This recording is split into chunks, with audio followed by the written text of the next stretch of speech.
Alors c'est, je l'ai dit, dans ce lieu emblématique Bercy que des milliers de chrétiens vont affluer d'ici quelques heures. Mais avant cela, dès 9h, il y a des journées spéciales dans Paris. Pour nos auditeurs qui découvrent le Congrès Mission, dites-nous en quelques mots ce que c'est exactement. Écoutez, le Congrès Mission, on est à sa 10e édition.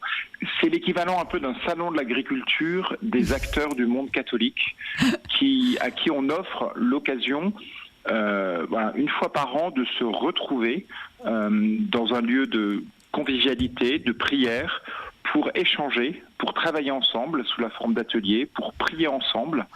Et puis on est convaincu qu'à travers le miracle de la rencontre, à travers des expressions de besoins qu'on peut voir en se rencontrant, à travers des intuitions qui peuvent se rejoindre, eh bien toutes ces rencontres seront fécondes pour l'annonce de l'évangile dans la société.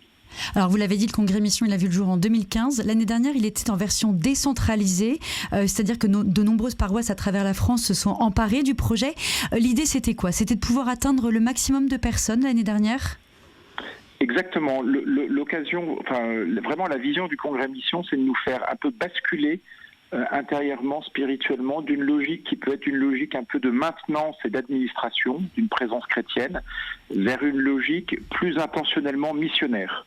Donc, et ça, on peut pas faire cette bascule tout seul. Et donc, l'objectif, c'est ensemble de pouvoir comprendre, décrypter la société et comprendre, la rejoindre et comprendre les enjeux de la société, les enjeux de l'annonce du Christ et de la rencontre avec nos contemporains. Et donc, c'est un peu comme vous voyez, dans un cœur, il y a une respiration diastole et systole. Donc, une fois tous les 2 ans, le Congrès Mission, il est à Paris. Là, ça va être le cas. Et puis, une fois tous les 2 ans, il est sur les territoires, au plus près du terrain, au plus près des communautés paroissiales, pour irradier les communautés paroissiales et puis faire en sorte que la réalité des congrès, des communautés paroissiales puisse aussi rencontrer la réalité du Congrès Mission, parce qu'on est très humble face à la réalité du terrain. Ce ne sont pas des consultants parisiens qui annoncent comment annoncer l'évangile. Oui. C'est juste se laisser transformer par la rencontre et transformer par les réalités spirituelles, et puis faire une sorte de dézoom, voir les signes des temps, voir ce qui marche à droite à gauche, et voir avec beaucoup d'humilité ce qui peut marcher, ce qui peut répondre à la réalité du terrain, sachant que la réalité du terrain dans les Pays Basques, en Auvergne, dans le Sud-Est ou en Bretagne, il y a des points communs et puis il y a des singularités, il y a des points de différence. Donc c'est cette adaptation avec beaucoup d'humilité sur laquelle on va travailler, mais tout passe vraiment par la rencontre. Alors revenons au début. Quelle était l'ambition justement au départ quand vous avez lancé ce congrès avec Raphaël Cornu-Ténart, avec Anne-Geneviève Montagne et d'autres ? Le début, c'est vraiment une histoire d'amitié de laïcs qui étaient engagés dans l'Église, qui avaient en commun le fait que précisément cette bascule d'une approche plus gestionnaire, maintenance, administration, devait s'opérer pour être dans une logique plus intentionnelle, plus explicitement missionnaire. Donc on partageait ça, et puis chacun, on exerçait un peu nos talents sur des terrains de jeu complémentaires. Il y en a qui étaient beaucoup plus annuntio dans une évangélisation explicite, d'autres qui étaient plus dans la réflexion, d'autres qui étaient plus autour de la doctrine sociale de l'Église, d'autres sur des pastorales. Moi, je suis sur la pastorale autour des hommes, autour des familles. Et donc, on s'est dit, qu'est-ce qu'on peut faire ensemble ? Et en tout cas, on a partagé en commun un élément de la vision de Saint Jean-Paul II dans sa lettre à l'an 2000, à l'aube du nouveau millénaire, dans lequel il évoquait le besoin d'avoir des lieux dans l'Église dans lesquels pourrait s'opérer ce qu'il appelait une spiritualité de la communion. Et donc, de façon assez simple, on s'est dit, on va essayer d'accueillir énormément de mouvements, d'acteurs de l'Église, et faire en sorte gratuitement de leur offrir une plateforme de rencontre, de louange, de prière. Et on est convaincu que ce shaker, ce mixeur permettra d'être fécond.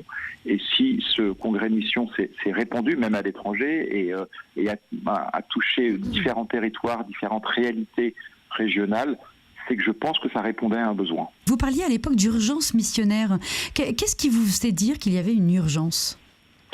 C'est toutes les personnes qu'on voyait autour de nous qui souffraient de solitude, de mal-être existentiel, de besoin de communion et de lien, de besoin de consolation par rapport à la vie après la mort, par rapport à l'approche autour de la maladie ou de drames personnels. Et les uns et les autres, moi je l'ai vécu personnellement, j'ai compris par rapport à des drames qui ont pu fracasser ma vie, qu'une partie de la paix intérieure venait de la rencontre avec le Christ. C'est-à-dire que le Christ porte nos croix, nous aide à porter nos croix, et la communion des saints, on sort de la période de la Toussaint, est une vraie réassurance, est une réalité pour nous affermir, nous fortifier, dans cette société qui est dure, qui est violente, qui casse et qui clive. Mmh. Et donc, on l'a vu avec le confinement, en plus, c'est-à-dire que le cœur de l'homme est immense et le cœur de l'homme, il est profond et il ne peut pas être nourri par une forme de soupe hédoniste, mercantile et très très hyper commerciale dans laquelle les gens à laquelle les gens sont abreuvés. Et on a énormément de capteurs et on pense que le Christ vient consoler et qu'il y a un besoin aujourd'hui, 1, de rencontre face à la solitude, 2, de consolation par rapport à la misère, et puis 3, de foi par rapport à une vie un peu horizontale.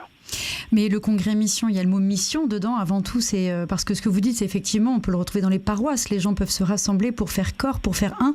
Là, c'est plus que ça, le congrès mission. Il y a des louanges, des grandes assemblées. Ça peut ne pas parler à toutes les sensibilités catholiques. Comment vous répondez à cette critique ? Alors, moi, je réponds avec beaucoup de magnanimité en disant, d'abord, venez et voyez. Ensuite, c'est vrai que les démonstrations de louanges ou les modes de prière qui peuvent être un peu charismatiques, un des enjeux, c'est d'éviter une forme de triomphalisme, vous voyez, pour que les personnes qui sont loin de cette réalité, qui est une réalité de l'Église, mais qui n'est pas toute l'Église, parce que embrasser toute l'Église, personne ne peut le faire, c'est une réalité qui nous échappe. Et donc, c'est de dire aux gens, oui, il y a des modes d'expression dans la prière qui va être plus extraverti, qui va être dans la louange, mais la personne qui est missionnaire, elle n'est pas obligée de sauter sur place et de lever les bras. Oui. De la même façon, dans l'expression de la liturgie, être missionnaire, ce n'est pas obligatoirement être fan de pop louange. Oui. C'est une réalité beaucoup plus forte, mais c'est une réalité d'Église. Oui. Et donc, ce qu'on a vu à travers les villages, à travers les ateliers, c'est qu'avec cette petite signature, cet élément d'ADN du Congrès Mission, eh bien, il y a eu des échanges qui sont faits. La liturgie au Congrès Mission, il y a 10 ans, était peut-être beaucoup plus tonique, pop louange. Il y a eu une année où on a laissé beaucoup plus la place à des chœurs de jeunes qui venaient d'Ecclésia Cantique, avec de la musique plus traditionnelle et beaucoup plus priante et moins youplaboum. Vous voyez, et moi je suis convaincu que en s'écoutant, en se rencontrant, en partageant, en disant voilà, même dans ma sensibilité, c'est quoi l'important, c'est pas de savoir d'où vous venez, c'est de savoir où est-ce que vous voulez aller. Ouais, l'unité n'est pas l'unicité. Non, on veut tous se rapprocher du Christ. Moi j'ai découvert un père de l'église qui s'appelait Dorothée de Gaza, vous voyez, il méditait sur une roue. Il faut imaginer une grande roue avec des rayons, et on converge tous vers le centre de la roue. Et on est tous sur des rayons différents, mais plus on converge vers le centre de la roue, plus finalement on va se rapprocher les uns des autres. Et c'est ça aussi... l'intuition du Congrès Mission, c'est une intuition de communion et c'est une intuition aussi d'encouragement pour annoncer. On n'est pas là pour s'auto-célébrer, on est là pour s'encourager à davantage annoncer et mieux annoncer le Christ dans la société. Et justement, Congrès Mission, alors mission, évangélisation, annonce, quelle différence vous faites entre ces termes ? Mission, c'est vraiment d'être envoyé. Ensuite, évangélisation, annonce. Moi, je crois que c'est l'Esprit Saint qui nous dit à quel moment on doit annoncer le Christ. Là encore, ça rejoint des sensibilités. Vous voyez, moi, je crois beaucoup à l'apostolat de l'amitié et il y a une forme de délicatesse relationnelle.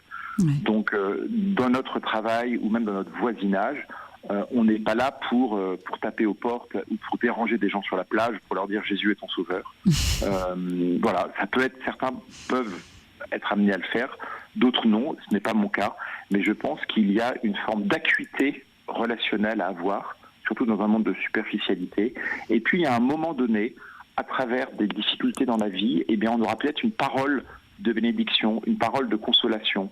Moi, j'ai eu l'occasion de le faire dans mon voisinage au moment du confinement. Eh bien, on a dit, on prie pour vous. Des voisins qui faisaient Shabbat, on est en union de prière avec vous. Quand il y a eu des événements heureux, des événements douloureux, il y a une petite parole dans laquelle on va se dévoiler et on va dire que voilà, une partie de notre joie, elle nous vient du Christ, une partie de notre compassion nous vient du Christ.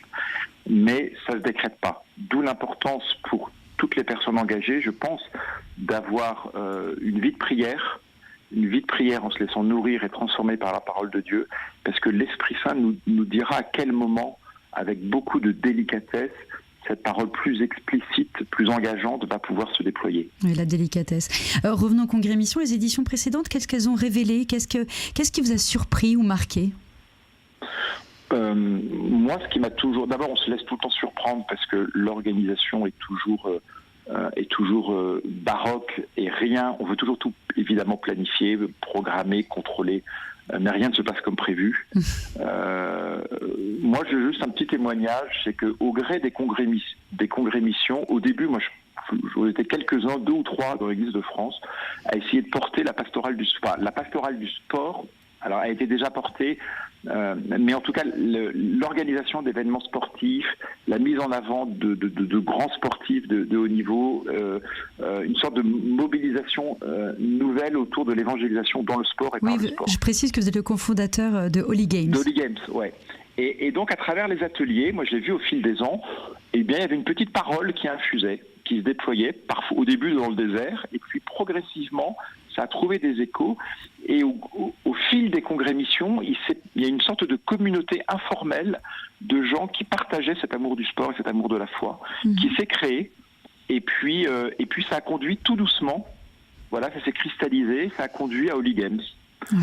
Et donc je crois que la même chose s'est fait dans des milieux plus artistiques, dans des milieux plus professionnels. Donc c'est que au fil des rencontres interpersonnelles, selon nos talents, selon nos intuitions, il y a des projets qui se sont mis en place. Et puis il y a sûrement des projets aussi qui se sont cassés la gueule, d'autres qui ont décollé, mais ça ne nous appartient pas. En quelques mots justement sur vous, après une carrière en audit, marketing et stratégie, vous avez rejoint en 2015 la Confrérie catholique internationale des Knights of Columbus. Et vous êtes aussi cofondateur des rencontres Thomas More, de Holy Games, de l'Observatoire français du catholicisme. Vous intervenez beaucoup sur l'engagement, la paternité, les vertus, l'identité masculine à la lumière de la foi et du sport. Pourquoi toutes ces thématiques ? Qu'est-ce qui, en fait, même a opéré ce changement, on pourrait dire un virage à 180 degrés ? Je pense qu'on se met au service, on essaie de se mettre au service des signes des temps. Et puis, il ne faut pas aller chercher très loin. Comment dire ? Quand il y a je pense au sport et à la foi, ce sont des sujets qui, depuis que je suis tout petit, nourrissent et réjouissent mon cœur d'homme, mon cœur d'enfant. Et puis on s'est dit, on a un talent, on réalise qu'on est meilleur en travaillant avec telle personne, telle autre personne. On voit qu'il y a des personnes qui ont des idées géniales, qui expriment des besoins. L'expression de besoins permet de féconder aussi la charité. Et donc on essaie de lancer comme ça des petits projets. Le projet peut devenir une idole aussi, comme une marque peut devenir une idole. Donc, moi, je crois qu'il faut se mettre au service de nos intuitions. Il faut être prêt à désinvestir comme à investir dans des projets. Oui. Et puis, vous voyez, on a eu Holy Games qui répondait aux besoins des Jeux Olympiques. La confrérie des Chevaliers de Colomb, elle a 140 ans, donc on n'est pas dans du service volé, on est dans du fond de cours. Mais voilà, le congrès mission... ce sera déployé pendant quelques années. Les rencontres Thomas More, ça s'est bien déployé pendant 4-5 ans.